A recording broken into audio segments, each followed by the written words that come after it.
1970 का दशक। एक गांव है, सूखा पड़ा है, बिजली तक नहीं है, और उसी गांव का एक गरीब सा किसान परिवार आज आज वो 60 अरब रुपए की कंपनी का मालिक है।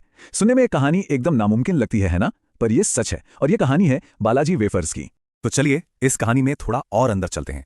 एक तरफ है 1970 का वो गांव, सूखा, गरीबी, कोई उम्मीद नहीं। और दूसरी तरफ है आज 60 अरब का रेवेन्यू, चार बड़ी फैक्ट्रियां और एक ग्लोबल स्नैक ब्रांड। तो सवाल यही उठता है कि आखिर ये हुआ कैसे? ये बदलाव आया कहां से? कहानी की शुरुआत होती है धुंधोराजी नाम के एक छोटे से गांव से। वहां सूखे से हालात इतने खराब हो गए थे कि पिता पोपट भाई विरानी को अपनी जमीन बेचनी पड़ी। उन्होंने अपने 3 बेटों को 20,000 रुपए दिए और कहा, शहर जाओ और अपनी जिंदगी बनाओ। अब सोचिए, ये सिर्फ पैसा नहीं था, ये एक पिता का भरोसा था जिससे वो तोड़ नहीं सकते थे। तो भाई तीनों भाई राजकोट शहर तो आ गए। उन्होंने खेतीबाड़ी से जुड़ा एक बिजनेस शुरू किया, लेकिन उन्हें अनुभव तो था नहीं, और बस इसी का फायदा उठाकर किसी ने उन्हें धोखा दे दिया, नकली माल बेच दिया, और देखते ही देखते उनका सारा पैसा डूब गया। 2 साल के अंदर ही वो सड़क पर आ गए। अब यहां से शुरू हुआ असली संघर्ष। गुजारा करने के लिए तीनों भाइयों को छोटे मोटे काम करने पड़े। हालात इतने बुरे थे कि एक बार तो सिर्फ 50 रुपए किराया न दे पाने की वजह से उन्हें रात के अंधेरे में कमरा छोड़कर भागना पड़ा। इन्हीं मुश्किल दिनों में चंदू भाई ने एस्ट्रॉन सिनेमा की कैंटीन में काम करना शुरू किया, जहां वो सचमुच हर तरह का काम करते थे। और यहीं उसी सिनेमा की कैंटीन में एक बहुत छोटी सी लगने वाली प्रॉब्लम उनकी जिंदगी का सबसे बड़ा टर्निंग पॉइंट बनने वाली थी। एक ऐसी परेशानी जो बार बार उनके सामने आ रही थी और जिसने सच में सब कुछ बदल कर रख दिया। देखिए हुआ क्या। पहला स्टेप, सिनेमा में पोटैटो वेफर्स की डिमांड बहुत ज्यादा थी, लोग खूब खाते थे।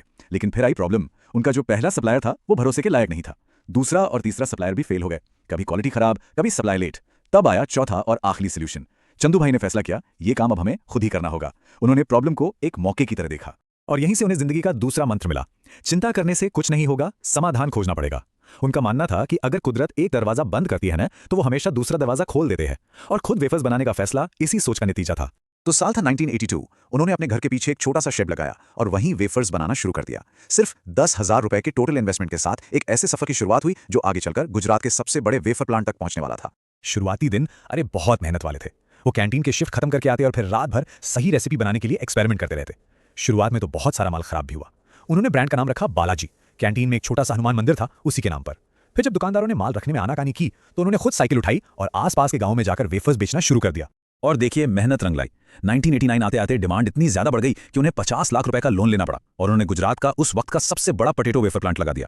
ये वो पल था जब एक घर के पिछवाड़े से शुरू हुआ काम एक बड़े इंडस्ट्रियल बिजनेस में बदल रहा था। अच्छा, अब सवाल ये उठता है कि सिर्फ कंपनी बनाना ही बड़ी बात नहीं है, उसे पेप्सिको जैसे बड़े बड़े प्लेयर्स के सामने टिकाए रखना वो कैसे हुआ? इसका जवाब छिपा है उनकी फिलॉसफी में, उनके उन उसूलों में जो आज भी बालाजी ब्रांड की असली ताकत है। उनका सबसे जरूरी सिद्धांत पता क्या है? सर्विस, सेल्स नहीं। उनके लिए सेल्स का मतलब है किसी पर अपना प्रोडक्ट थोपना, जबरदस्ती बेचना। वो ये नहीं करते।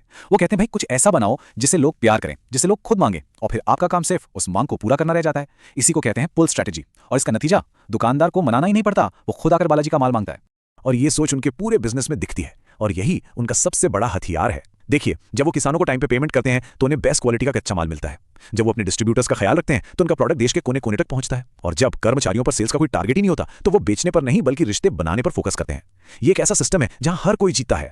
चंदू भाई विरानी खुद कहते हैं, हमारा इतिहास रामायण जैसा रहा है जहां करुणा सबको साथ लेकर चली। वो महाभारत का उदाहरण देते हैं कि कैसे लालच ने सबको खत्म कर दिया, लेकिन रामायण में त्याग और टीम वर्क ने हर मुश्किल पर जीत दिलाई। यही उनके परिवार और उनके बिजनेस का भी मूल मंत्र है। और उनकी इसी धीमी लेकिन स्थिर और उसूलों पर टिकी सोच का नतीजा आज हम सबके सामने है। चलिए देखते हैं कि वो आज कहां खड़े हैं। आज बालाजी वेफर्स का सालाना रेवेन्यू 60 अरब रुपए है, मतलब 6,000 करोड़ रुपए। ये नंबर अपने आप में ही उनकी सफलता की पूरी कहानी कह देता है।